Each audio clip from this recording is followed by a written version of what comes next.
Gente que Fala, o melhor programa de debates do rádio brasileiro. Gente que Fala tem texto e direção geral do jornalista Fausto Camunho. Gente que Fala reúne de segunda a sexta-feira formadores de opinião para discutir as principais notícias do dia. Gente que Fala tem o selo de qualidade APCOM. Olá, olá! O programa Gente que Fala está começando pela Rádio 365, a sua rádio de todos os dias, por imagens na UTV, a TV da internet e também pelas redes sociais, Instagram, Facebook e o nosso canal no YouTube. Está tudo no ar para você acompanhar essa nossa transmissão de hoje, a nossa jornada de hoje, e com reapresentação às 10 da noite pela Rádio Cultura AM 990, em Dois Córregos, no município de Dois Córregos, no Centro-Oeste Paulista. Aqui pela próxima hora a gente quer você curtindo, comentando, compartilhando a nossa transmissão. Envie perguntas aos nossos entrevistados de hoje, os nossos convidados, pelo 973350038, 973350038. Eu sou Mauro Friesman e vamos conhecer então os nossos convidados de hoje que vão analisar os temas por aqui propostos nessa edição do programa Gente que Fala, de terça-feira. Coronel PM, advogado e psicólogo Roberto Alves dos Santos, especialista em segurança. Tudo bem, coronel? Bem-vindo. Muito boa tarde, já iniciando a tarde, Mauro, aos nossos amigos convidados, aos nossos ouvintes e web espectadores. Mais um grande programa, certamente. Obrigado pela presença, coronel Roberto Alves dos Santos. Eu apresento também o doutor Luiz Carlos Magno, delegado de polícia aposentado. Dr. Magno é professor universitário, especialista em dependência química, é autor do livro Prevenção às Drogas. Acredite, você pode vencer. Tudo bem, Dr. Magno? Mais uma vez aqui com a gente, bem-vindo. Seu áudio fechado, Dr. Magno, pode abrir, por gentileza? Embaixo do lado esquerdo. Agora sim. Então, uma boa tarde a todos, é sempre uma alegria estar de volta ao programa, rever os amigos e conversar sobre os temas que têm envolvido a nossa cidade nas questões de segurança pública e ocupação do espaço urbano. Temos muito a falar hoje. Muito obrigado. Muito obrigado pela presença. Também eu coloco aqui na nossa bancada o irmão Lucas. Ele é missionário celibatário da Aliança de Misericórdia. Tudo bem, irmão Lucas? Como está? Tudo ótimo. Também é uma alegria também participar para falar sobre esse tema. E aí também junto. Uma boa tarde a todos que estão escutando, acompanhando a gente aí pela web. E finalizando aqui a composição da nossa bancada, doutor Estácio Ayrton Alves Moraes, advogado e especialista em Direito do Trabalho. Como está, doutor Estácio? Tudo bem? Olá, Mauro. Tudo bem? Tudo certo? Quero agradecer a esse convite, a você, ao programa, à superprodução, Zenilda querida, Escavon, Fausto. E é um prazer dividir uma bancada com colegas qualificados. Vamos lá. Bom programa a todos, Mauro. Vamos lá, então, nosso primeiro assunto dessa edição de terça-feira, programa Gente que Fala, começando com o seguinte tema: o processo que trata da descriminalização das drogas para o consumo pessoal foi liberado para continuação de julgamento no Supremo Tribunal Federal. Esse caso está parado desde agosto, quando o ministro André Mendonça pediu vista, só que o prazo para isso já acabou ontem, e para voltar a ser julgado ainda é preciso que o presidente do Supremo Tribunal Federal paute o tema, o que deve ocorrer somente em fevereiro. O julgamento trata de drogas de uma maneira geral, mas até o momento foram apresentados 5 votos a favor e 1 contra a descriminalização só da maconha para consumo próprio, mantendo a criminalização do porte das demais drogas. Doutor Magno, eu começo com o senhor a respeito desse tema. Será que avança esse assunto no Supremo Tribunal Federal? 35 anos de polícia, 25 anos no Departamento de Narcóticos, e autor de livro de prevenção. Vamos levar essa conversa.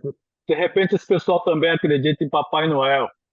Vai ficar meia-noite esperando na chaminé. Essa brincadeirinha de falar de liberação de maconha, e eu ouvi alguém sugerir que 50 baseados era para deixar limpo. 50 baseado, rapaz, dá uma cesta de feira cheia de baseado de maconha. Você consegue imaginar, meu coronel Roberto, um cara com 50 pacaus na porta de uma escola pública e diz: sou usuário, vocês não podem me tocar.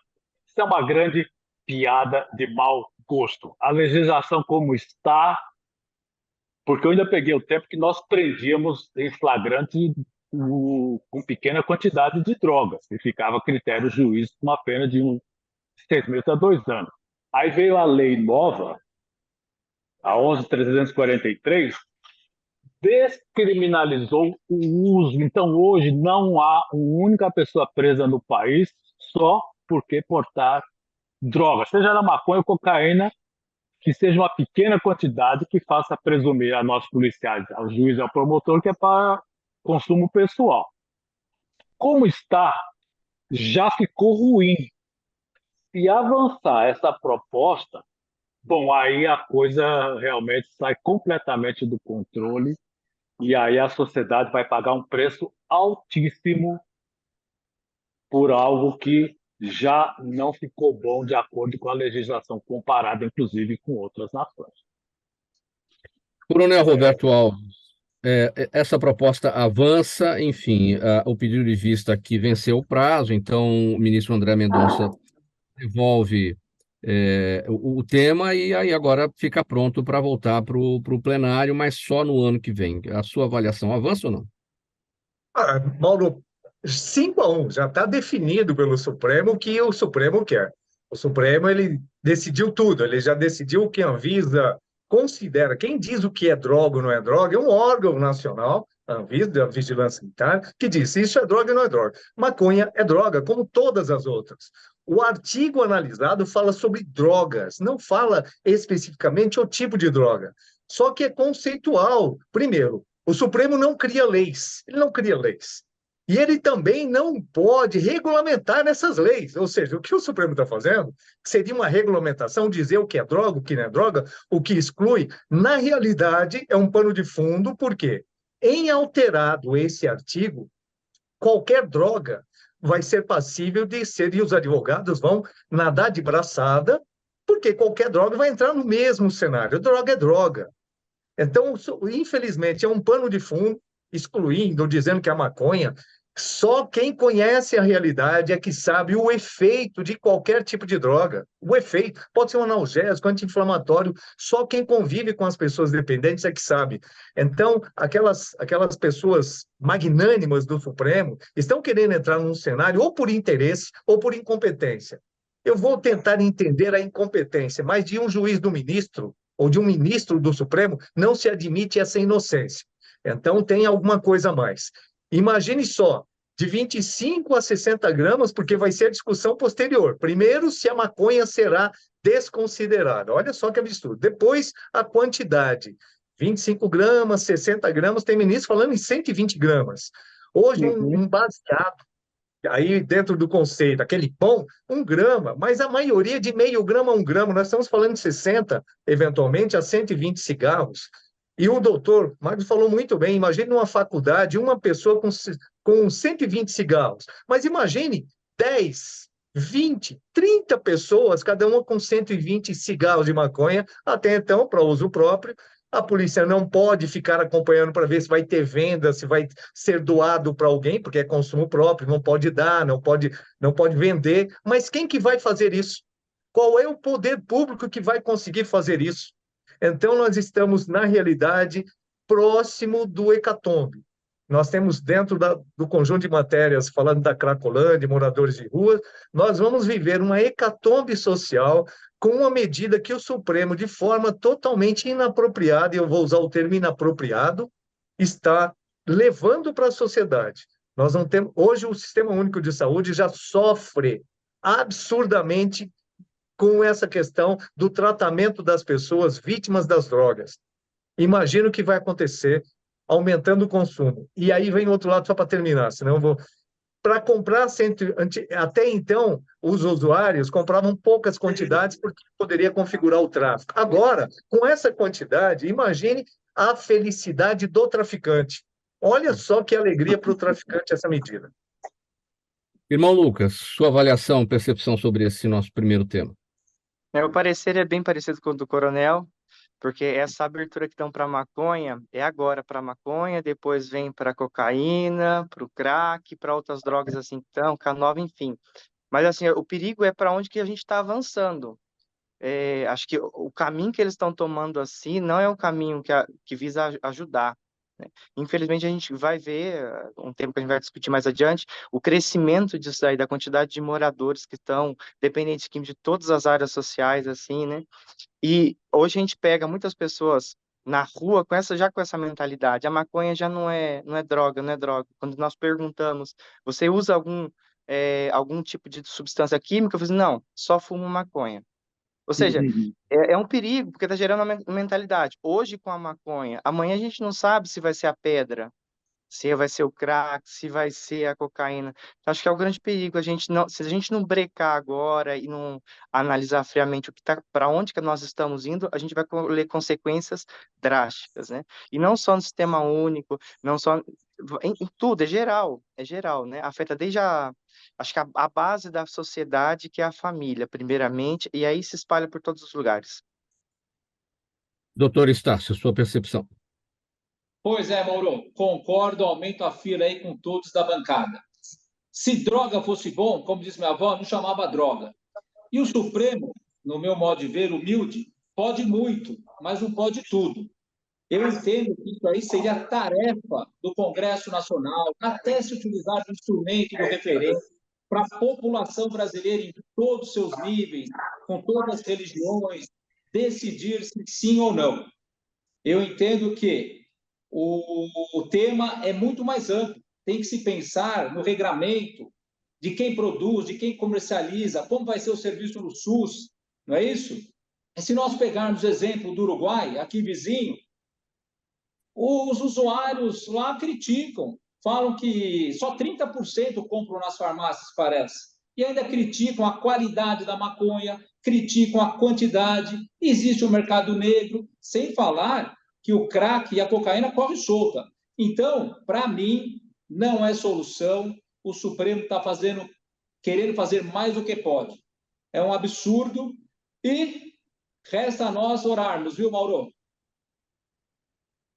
Programa Gente que Fala, edição de terça-feira, dia 5 de dezembro. A gente segue por aqui pela Rádio 365, a sua rádio de todos os dias, por imagens, na UTV, a TV da internet, no Instagram, no Facebook e o nosso canal no YouTube também.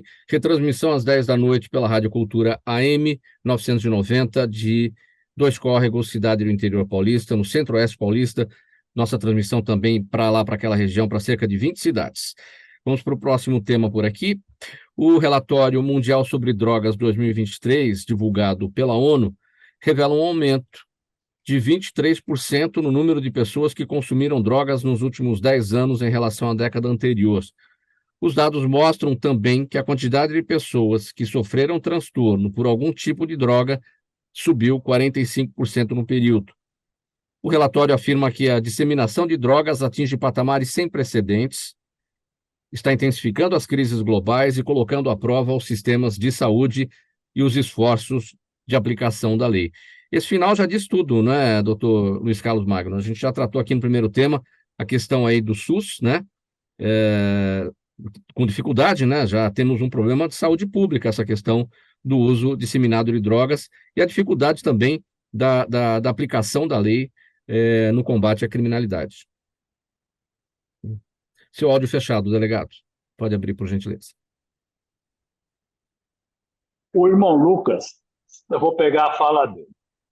Essa ideia, não, é só maconha.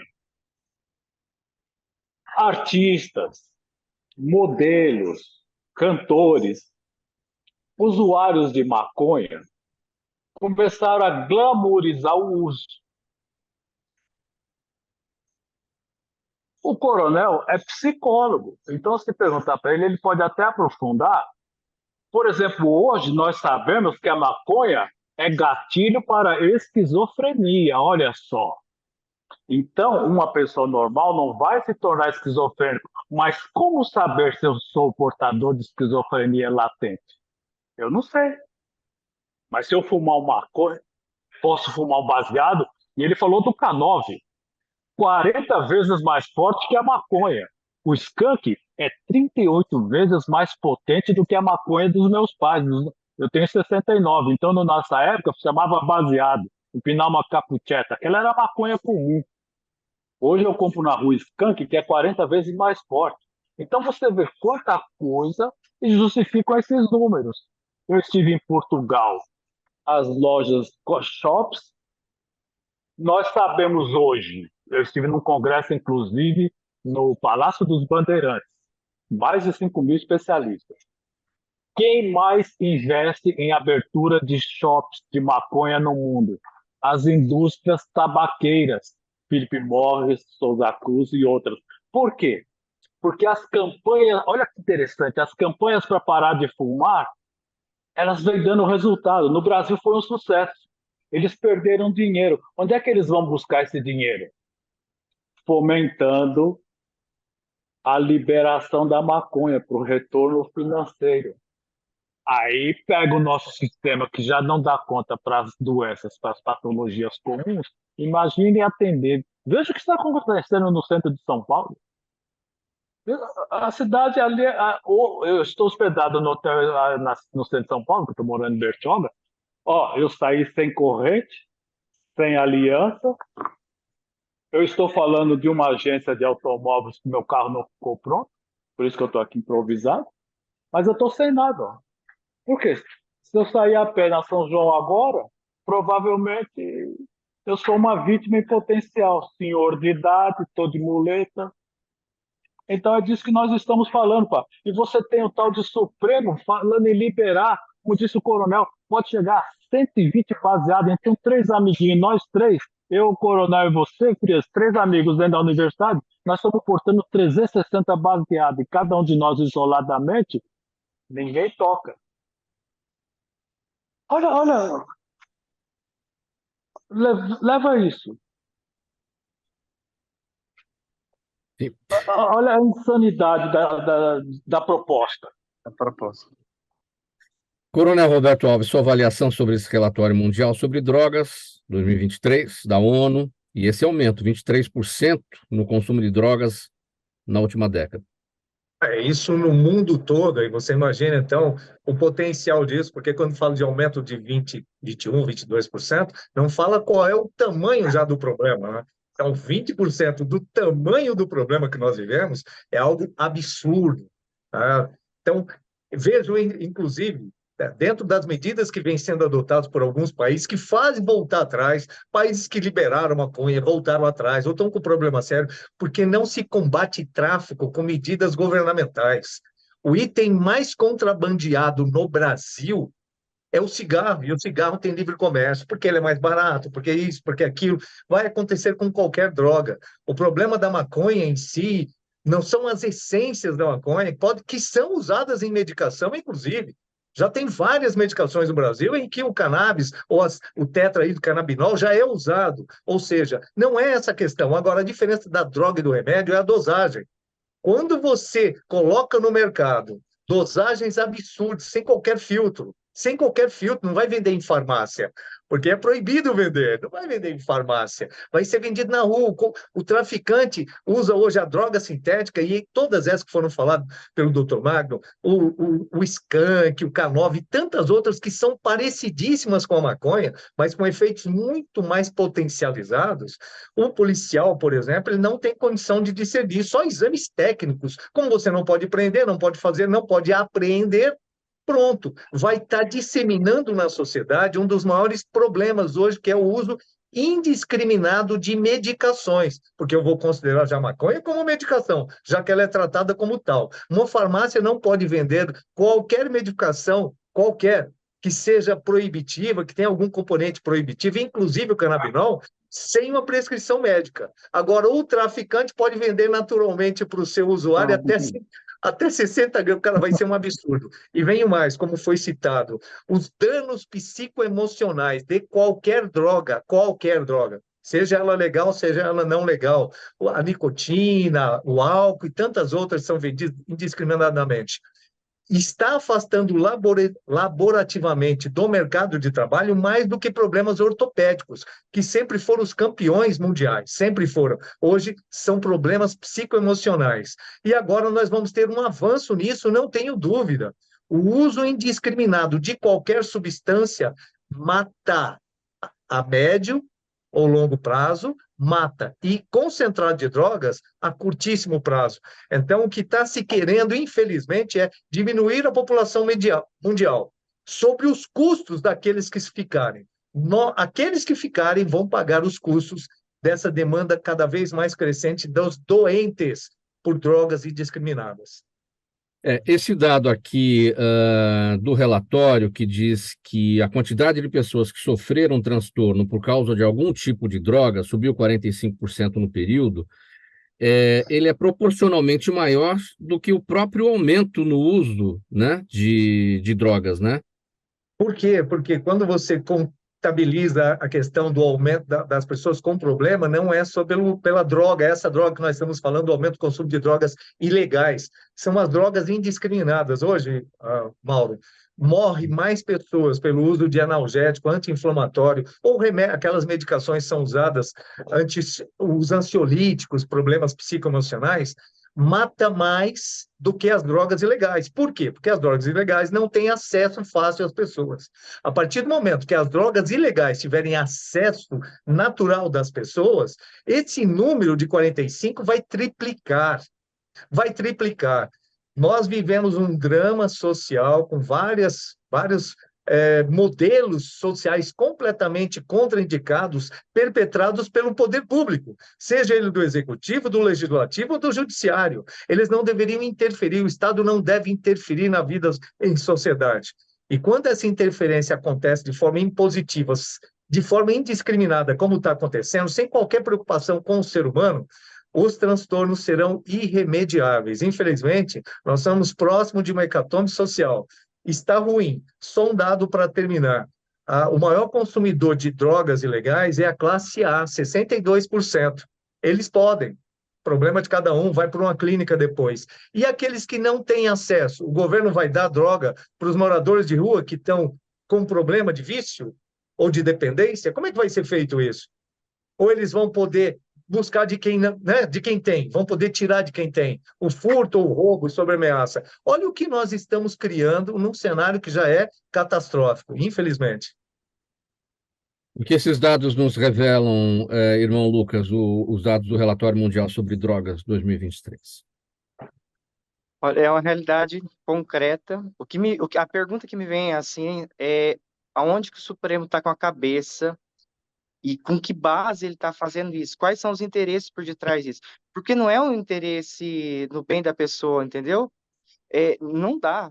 Porque, assim, quem usa maconha não fica na maconha. E, por exemplo, eu estive em missão este ano, mais próximo da situação de rua, vivendo com eles. Assim, quantos irmãos em situação de rua, as pessoas em situação de rua, usando maconha, era uma maconha misturada com a K9, teve uma overdose ali, foi para o hospital, não sabia discernir, chegava no hospital, falava que era maconha, era uma loucura. Mas assim, aonde que o Supremo está com a cabeça? A pergunta que é, quem que ele está escutando para fazer uma liberação dessa, para buscar esse caminho? Não está consultando dados ou não dá credibilidade a órgãos que são competentes para ver essa situação. Acho que assim revela uma ignorância da parte deles e assim uma parcela está vendo interesses que não são da maioria. A impressão que nós temos quando escutamos essas coisas é de interesses privados, interesses particulares assim que estão movimentando por detrás disso. Doutor Estácio, o olhar do direito do trabalho em relação ao usuário de drogas, aquele que é considerado doente, aquele que tem a necessidade do tratamento, como é que fica a situação dele em relação aos direitos trabalhistas, aqueles que estão no mercado de trabalho? Pois é, Mauro. É considerado o usuário de droga como incapaz para o trabalho, desde que seja uma dependência química. Aí ele vai suspender o contrato de trabalho com o empregador, vai ao INSS, se submete à perícia e, se constatado pelo médico perito realmente que há a incapacidade para o trabalho, ele vai receber o tratamento como qualquer outro doente, incapacitado ou acidentado. Vai receber lá o auxílio-doença e, após a recuperação, retornaria ao empregador para continuar o contrato de trabalho. O tratamento é o mesmo. Agora, a gente tem que falar, como disse muito bem o doutor Roberto, né, que a droga não só termina com a pessoa, desaba lares, acaba com casamento e famílias, como também está acabando com os empregos, realmente. O que a gente tem visto na nossa área de justa causa por usuários de droga em empresas, em comércio, é absurdo na hora do almoço, durante o trabalho, nos banheiros. É um absurdo as justas causas que estão ocorrendo. Por quê? Quando não é habitual, quando se torna doença, é infração, é quebra de fidúcia. Então, o empregador pode demitir por justa causa. Então, essa droga é mais um problema, é mais uma consequência desastrosa para a pessoa que perde o contrato de trabalho, perde o salário. Então, Mauro, os ouvintes devem saber que se bolacha recheada já faz mal, imagina a droga. Isso é para pensar. Existem estudos específicos, doutor Estácio, a respeito de perda de produtividade por conta do uso de drogas? Sim, sim. Por quê? Porque tira a atenção, causa um problema psicológico. A produtividade está ligada ao trabalhador que está com a saúde rígida, mental e física, para aguentar a jornada de trabalho. E, às vezes, até a hora extra. Então, o trabalhador acometido pelo uso de drogas, ele fica incapaz, vai minando a capacidade dele de trabalho. E, com isso, o que acontece? Em se tornando, como nós falamos, uma doença, ele vai ao INSS e aí vai encarecendo ao poder público, né, todo o sistema de pagamento de auxílio no SUS, causa problema para toda a sociedade, não só para o usuário. Muito bem, programa Gente que Fala, edição de terça-feira. Acho que o doutor Magno quer uma palavra ainda para finalizar esse tópico. O seu áudio está fechado, doutor. A gente fechou preventivamente em razão dos ruídos aí. Só para dar um dado, a Polícia Rodoviária Federal tem um programa de acompanhamento para motoristas e os gráficos são alarmantes sobre acidentes rodoviários e drogas, principalmente motoristas de caminhão por rebite, maconha para aguentar grandes jornadas, e aí estão os números das nossas estradas todo final de semana, dezenas, centenas de pessoas feridas e mortas, e a relação é direta. Falando do trabalho desse motorista que, devido à parte financeira, ainda continua apelando, e agora, inclusive, para o crack. Motoristas estão fumando crack para aguentar levar um caminhão agora de São Paulo e chegar hoje à noite na Bahia. É isso aí. O programa Gente que Fala vai dar uma pausa agora, a gente vai sair aqui para um intervalo, mensagem do nosso apoiador, um golinho de água para cada um, a gente já volta aqui com a sequência dos nossos assuntos. Até já, gente. Toda ação estratégica de sucesso tem um componente fundamental, um instituto de pesquisas ético, rápido e preciso. Afinal, é ele que vai fornecer informação confiável, sem achismos e palpites. E isso, numa época de mudanças rápidas e repentinas, é fator crítico de sucesso. A Orbis é um instituto de pesquisas que une precisão e confiabilidade estatística com a mais alta tecnologia de pesquisas do mercado. Tem inteligência artificial, robótica, big data, entre outros recursos, para que você tenha uma informação correta, confiável, com o menor custo e no menor tempo possível. Na sua próxima ação, seja ela corporativa ou política, comece pela Orbis, porque com a informação correta você vai mais longe, mais rápido e com mais segurança.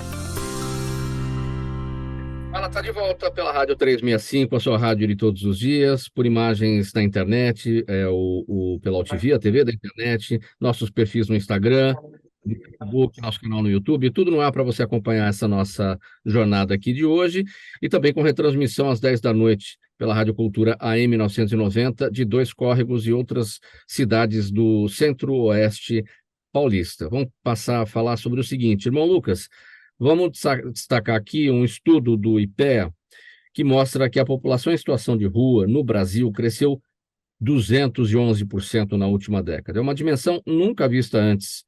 Em situação de rua são todas as pessoas sem moradia estável, segura, permanente e apropriada, ou sem a perspectiva imediata de meios e capacidade de adquirir essa moradia, né?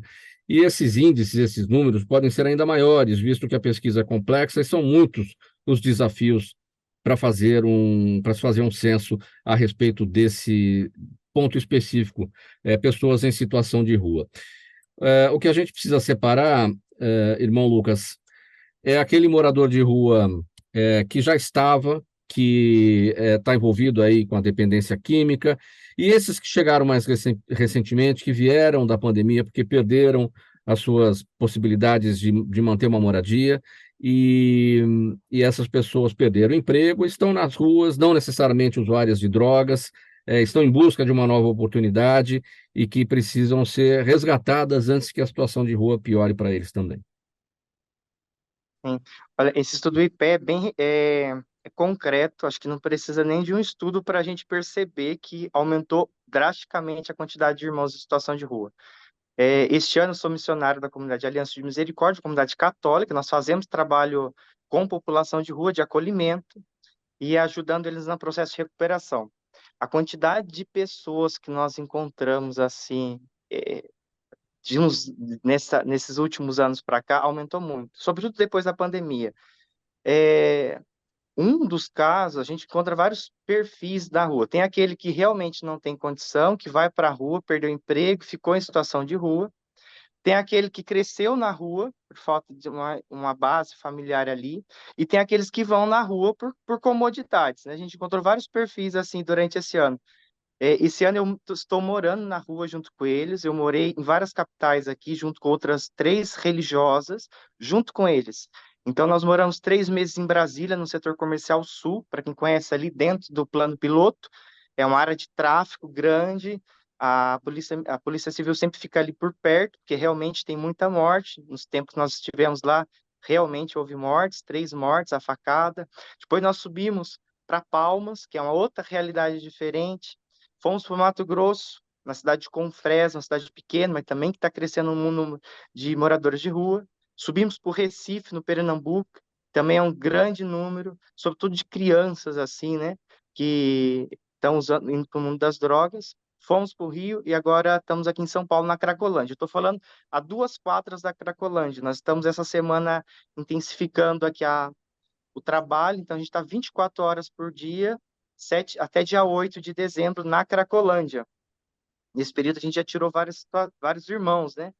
Mas, assim, o que me assusta muito está muito mais cômodo hoje em dia ir para a rua, devido à quantidade de benefícios que as pessoas recebem quando estão nas ruas.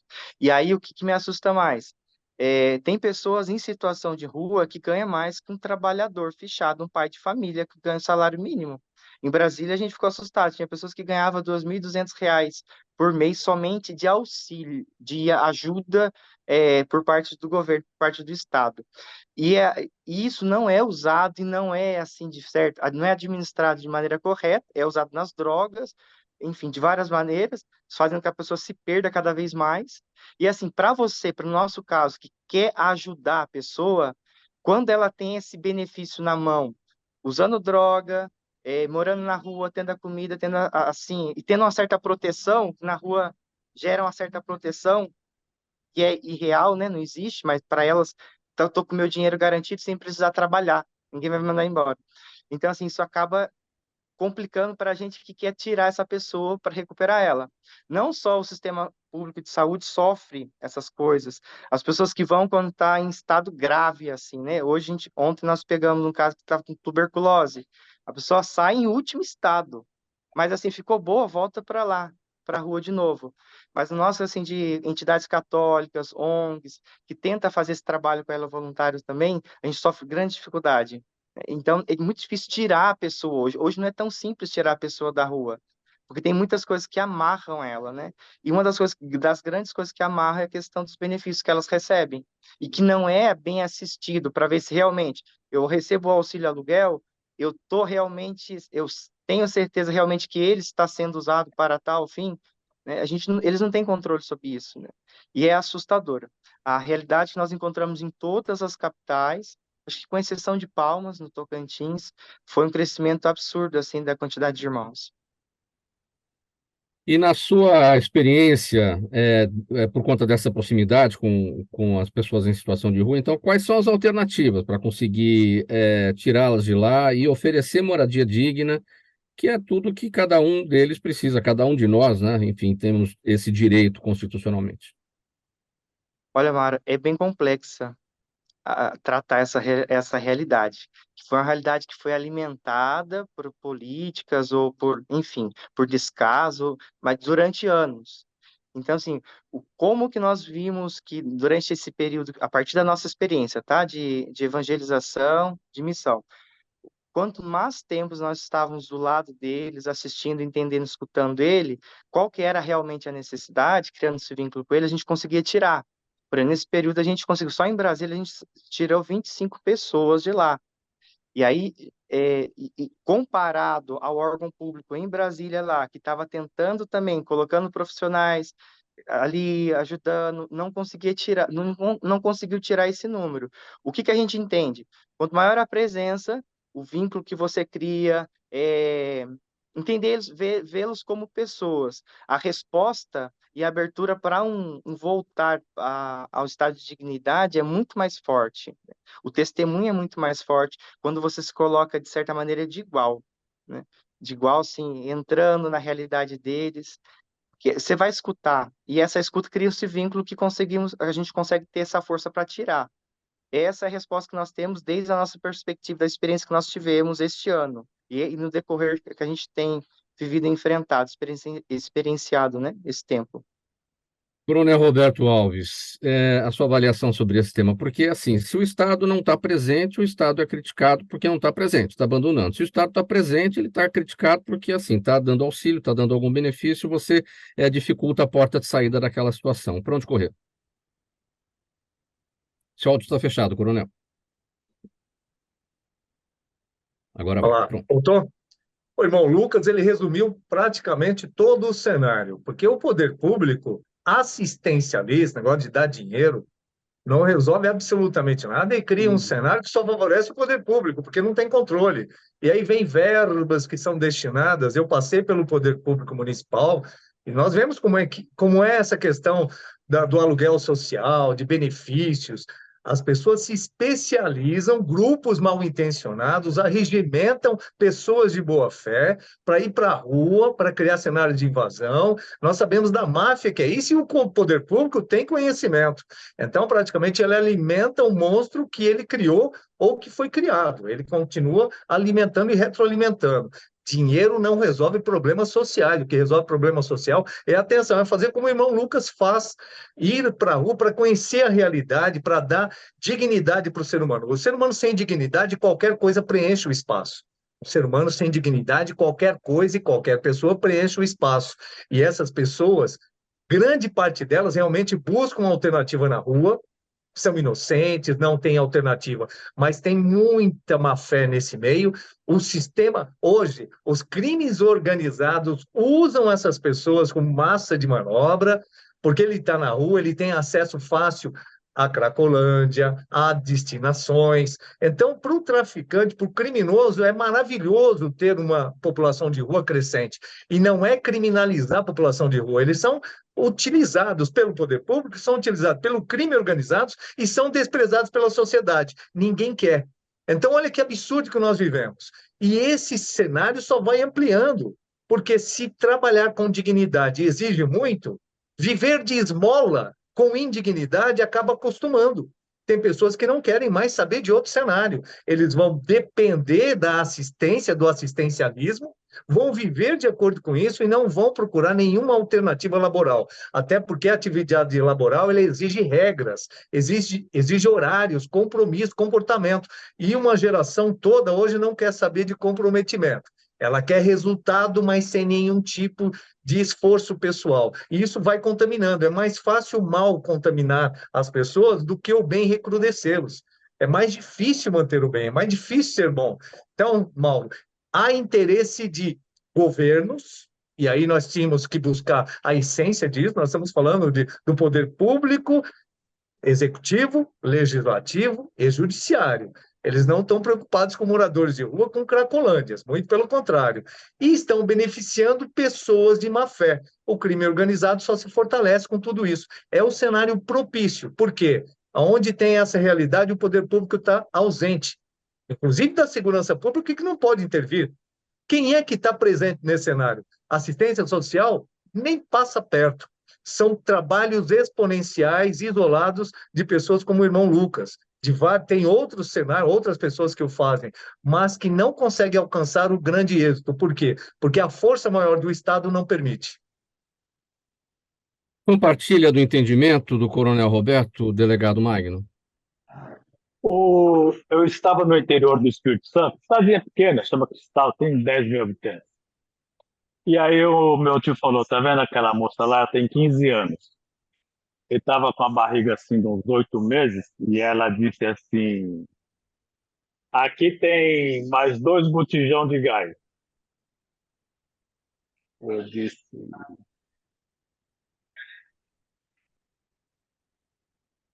ela tem bebês porque aquilo dá um cartãozinho que saca mais 200. Como ela já tem 3 filhos com 15 anos, dá 600, como disse o irmão Lucas. Ele falou, coronel, ela não vai estudar. Entrar num ginásio, buscar um concurso público. Rapaz, e outra, hein? Lembro do braço aberto? Não sei se foi o Alckmin, qual dos despreparados que apareceu lá, que dava dinheiro na Cracolândia, 30 pau para cada um. Vocês lembram disso? Dava 30 reais. Você lembra, coronel? 30 reais para cada usuário. Escuta, eu falo.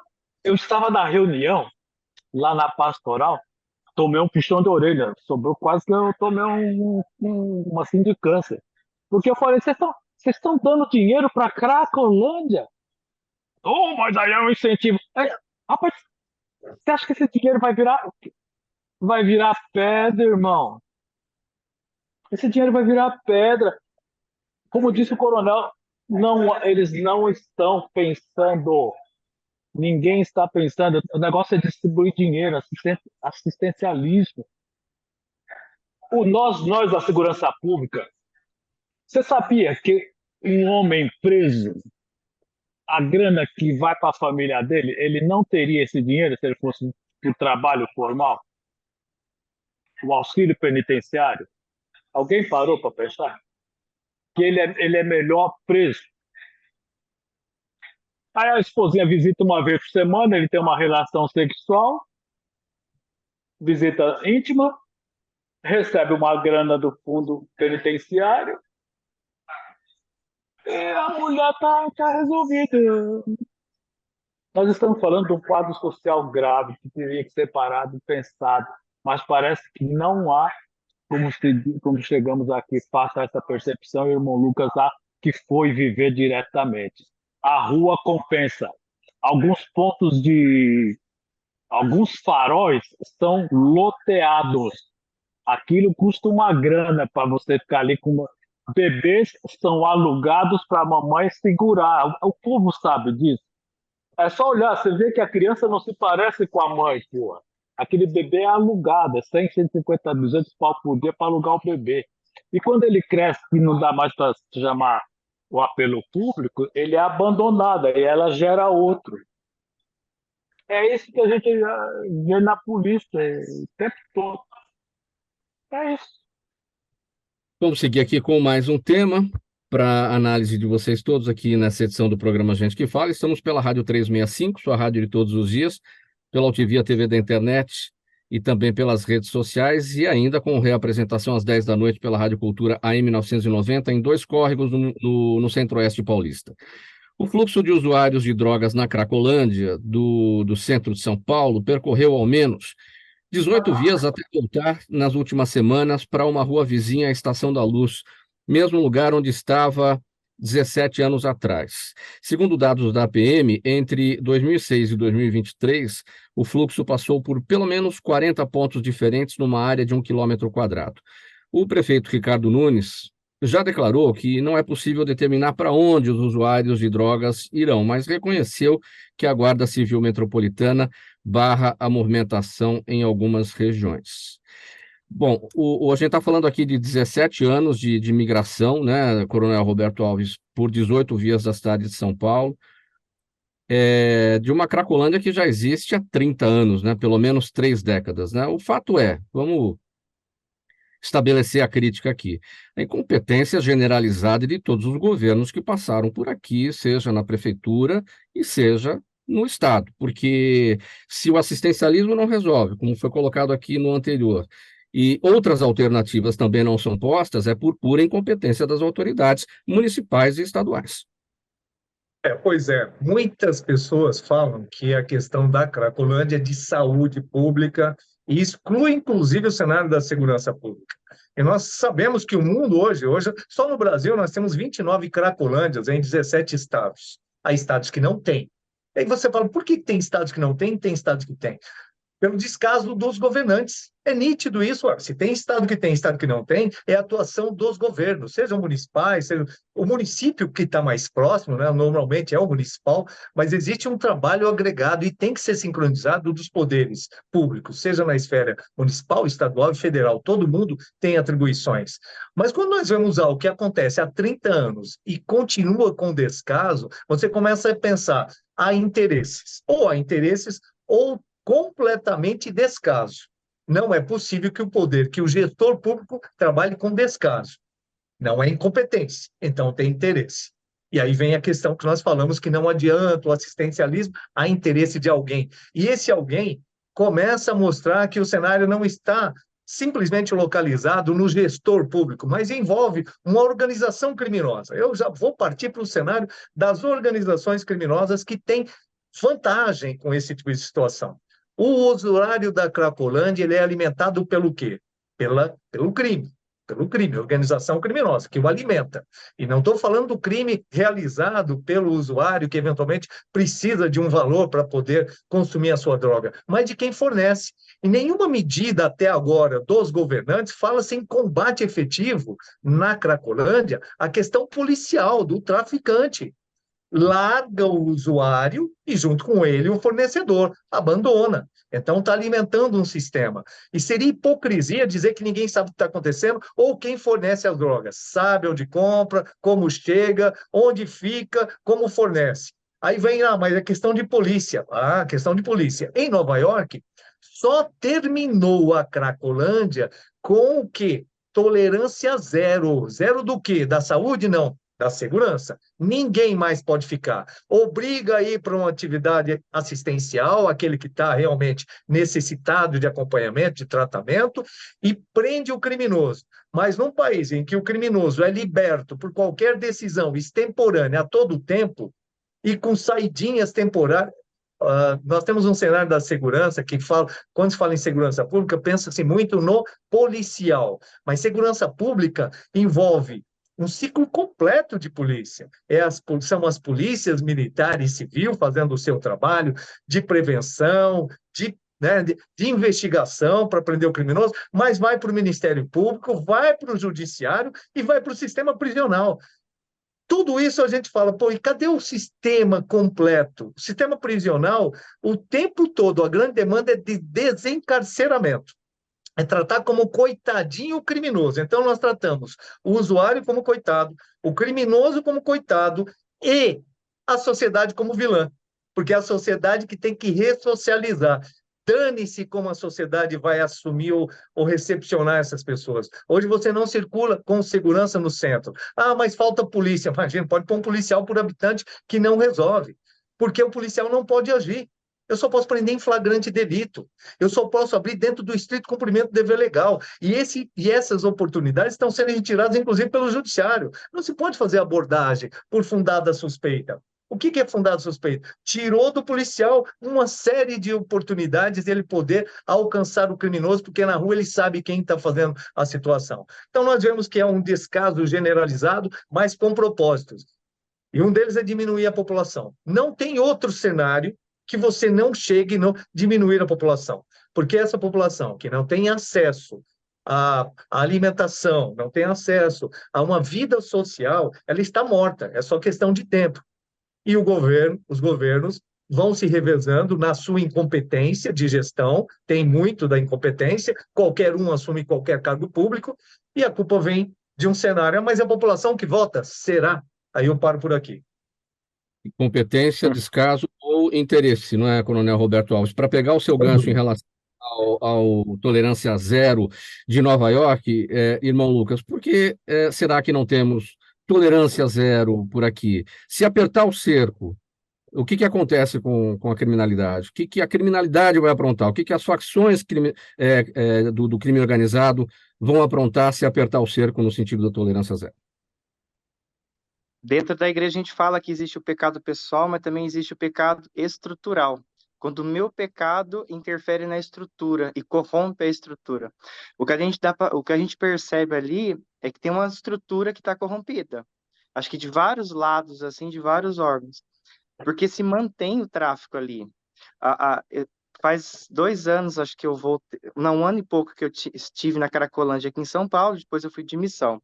Voltei agora novamente essa semana. Me assustou a proximidade que os traficantes hoje vendem as drogas. A gente está falando de talvez 10 metros, 10 metros. A gente está falando, assim, os policiais estão numa rua, o traficante está na borda do fluxo, vendendo, assim, com a cara, assim, entendeu? Parece que, assim, não existe mais o medo. E a gente percebe muito? Existe uma manutenção. Como eles têm medo que se espalhe mais, então eles mantêm sempre fechadinho ali no fluxo. Então, assim, mas por que não... Quando vê... E a gente que tá ali, Mauro, a gente percebe quando estão saindo, quando estão entrando com droga. A gente percebe quando não é usuário, quando é traficante. A gente percebe quando é alguém que está levando droga e não está usando, está fazendo assim. A gente consegue, não precisa... É somente estar ali. Eu fico pensando, as pessoas ou estão fazendo de cega, ou tem alguma coisa segurando essa corda aí atrás, não deixando que ela realmente faça a função dela, porque só mantém. Hoje a gente vê na Cracolândia os policiais quando, assim, eles são guardados de todos os lados. É assim, e a gente sente realmente o medo das pessoas de passarem por aqui, ainda que tenha policiais, ainda que tenha, mas existe um medo, uma insegurança grande ali. E os policiais, assim, o que eles podem fazer, né? Quando vê que os irmãos estão saindo, estão se aglomerando em outros lugares, eles voltarem novamente para o fluxo. Mas os irmãos, eu vejo em relação a isso. Agora, eu não vejo, assim, abordagem efetiva, no sentido, assim, pegou alguém entrando. É muito difícil ver isso. Tem que ser uma ação conjunta, não é fácil. A gente está falando de milhares de pessoas que ficam ali, centenas de pessoas. A gente está falando de um setor bem complicado, que não é somente eu querer ir ali, não. Tem que ter uma ação conjunta com várias coisas, né? E para onde tirar. Mas, assim, eu acho que deveria apertar um pouco mais o cerco, ainda que cause um reboliço. Acho que o medo, o que a gente sente, é que se espalhe mais. Mas assim, o que a gente vê é que está só criando força. O bebê está crescendo, está se tornando uma coisa robusta e já tem 30 anos de idade. É um homem Sim. forte que sabe lutar e está lutando com a mesma força contra o poder público. Entendeu? E aí a gente fica de meio que de mãos atadas. A gente tenta. E quando assim, entidades católicas, cristãs, evangélicas, o que for, quiser ajudar, a gente conta resistências também de conseguir tirar essas pessoas, de manter casas de acolhida, porque a gente vive de providência, a gente consegue também, não consegue o auxílio que deveria ir para as entidades que para ajudar a recuperar, não, às vezes vai para o dependente químico para manter o vício, e não vai para umas casas que poderia ser para ser um caminho de ajuda, entendeu? Muito bem, vamos avançar aqui para o próximo tema. Doutor Estácio, os avanços da pobreza e da fome no Brasil estão associados ao comportamento do mercado de trabalho, marcado pelo desemprego em massa e um número crescente de pessoas que procuram vaga há mais de 2 anos, é o chamado desemprego de longa duração, e o desalento que leva o assalariado a desistir de procurar trabalho. E, além disso, muitos afirmam que as reformas dos últimos anos degradaram o mercado, ampliando a informalidade e a precarização do trabalho. O que essas reformas dos últimos anos, do ponto de vista do trabalho, tem a ver com os nossos temas debatidos aqui, o avanço da questão do uso de drogas? Mauro, a experiência aqui no escritório nos mostra que esse desemprego de longa duração tem alguns motivos, né? E a gente vê a desistência do trabalhador por vários motivos. Temos aí uma certa idade que nem trabalha, nem estuda. Temos aí o pessoal, os trabalhadores com 40 anos que já são discriminados, já não participam de processos de admissão e, se participam, não são chamados. Temos também o fenômeno da uberização e da pejotização, que, com a tecnologia, que é um processo natural e inevitável, né, estão fugindo do trabalho, vamos dizer, registrado na carteira profissional. Então, são vários motivos que levam essa parcela dos trabalhadores a desistirem de buscar o trabalho com carteira assinada. A pandemia também foi outro fato inesperado, né, por todos, que causou também o fechamento de muitos pontos de comércio, até empresas, que também ajudaram a demorar mais para o trabalhador sem trabalho se recolocar. Então, a gente vê que são vários motivos que levam ao trabalhador não buscar outro emprego. Por quê? Porque demora a sua recolocação e, de outro lado, tem coisas, vamos dizer, sistemas mais atrativos, entre aspas, né? Por exemplo, como eu falei, o processo de uberização, trabalhar no Uber, iFood, que não tem jornada de trabalho, não tem uma certa subordinação também, entre aspas. Então, isso daí, vamos dizer, ajuda essa parcela dos trabalhadores a deixarem de procurar o trabalho seletirizado. Em 15 segundos, 15 segundos para cada um de vocês, para uma pergunta final, doutor Estácio. A gente sempre ouviu, né, desde criança, o Brasil é o país do futuro. O futuro já está aí? Já chegou? Ou ainda a gente pode esperar um futuro melhor? 15 segundos. Mauro, eu primeiro quero dizer a todos os ouvintes, telespectadores do programa, que programa bom é assim, é preto e branco, não é lilás. O que foi dito aqui hoje, o telespectador, o internauta pode refletir bastante, porque realmente é a verdade crua e nua. Eu diria que esse país é um país do futuro. Infelizmente, continuando nessa linha, verdade crua e nua, meus filhos e, quiçá, netos verão o futuro. Mas é importante a gente continuar e sempre tendo fé. Coronel Roberto Alves, só 15 segundos. O futuro chegou, o futuro do Brasil, a gente pode esperar um futuro melhor. Eu não acredito no futuro só no presente. Na realidade, o futuro só existe quando se torna presente. O presente ele não cria expectativas boas para os próximos presentes, mas é no presente que nós podemos fazer as mudanças para que um dia nós façamos um passado melhor. Passado, aquilo que já passou, não interessa. Agora, o próximo passado é que nós podemos construir agora. Irmão Lucas. Com certeza, a gente pode esperar algo muito melhor, né? Acho que esse é o nosso grande desafio. Eu, como cristão, os outros também, mas é não perder. Quando a gente olha um dependente químico, olhar a pessoa que foi filha, que foi um filho, que pode ser um pai, que é um trabalhador, alguém que contribui para a sociedade. A gente pode perder a esperança nele. E vai sim, é essa esperança que não me deixa parar de lutar e seguir aqui lutando pela vida deles para tirar dessa realidade. Delegado Magno, 15 segundos só para a sua avaliação, seu entendimento. A China está inaugurando um trem que vai andar 600 por hora. O Brasil ainda não tem nenhum. Perdemos o trem da história, são décadas perdidas, e é um tal de década perdida. E é o seguinte, eu cheguei ao 69, ouvindo essa historinha, e infelizmente, ao que indica, parece que continuamos deitados em berço esplêndido. Quando vai acordar esse gigante? Vou levantar a bola. Ponto final, né? Muito obrigado ver todos. Muito obrigado, delegado. Ponto final agora nessa edição do programa Gente que Fala de hoje, terça-feira. Um agradecimento a todos que estiveram com a gente na análise dos temas. Coronel PM, advogado, psicólogo Roberto Alves dos Santos, especialista em segurança. Dr. Luiz Carlos Magno, delegado de polícia aposentado, professor universitário, especialista em dependência química. Ele também é autor do livro Prevenção às Drogas. Acredite, você pode vencer. Irmão Lucas, missionário celibatário da Aliança da Misericórdia, Aliança de Misericórdia, e o doutor Estácio Ayrton Alves Moraes, advogado especialista em Direito do Trabalho. Programa Gente que Fala por aqui, sempre realização da ABECOM. Apresentação minha, Mauro Friesman, pauta e redação, Pedro Esquiavon, Zenilda Salvato, nossa diretora de produção, o jornalista Fausto Camunha, nosso diretor-geral, você ouvinte, você espectador, a razão da nossa presença aqui todos os dias. Chegando na programação da 365 agora, o Lucas Neto, você que vai continuar na 365, ele vem com o programa O Melhor para a Melhor Idade. Bom programa aí, Lucas, para você, uma boa tarde para a audiência. A gente volta amanhã pela 365, pela UTV, pelas redes sociais e pela Rádio Cultura AM 990 de Dois Córregos, no Centro-Oeste Paulista. Um abraço a todos, tchau e até lá.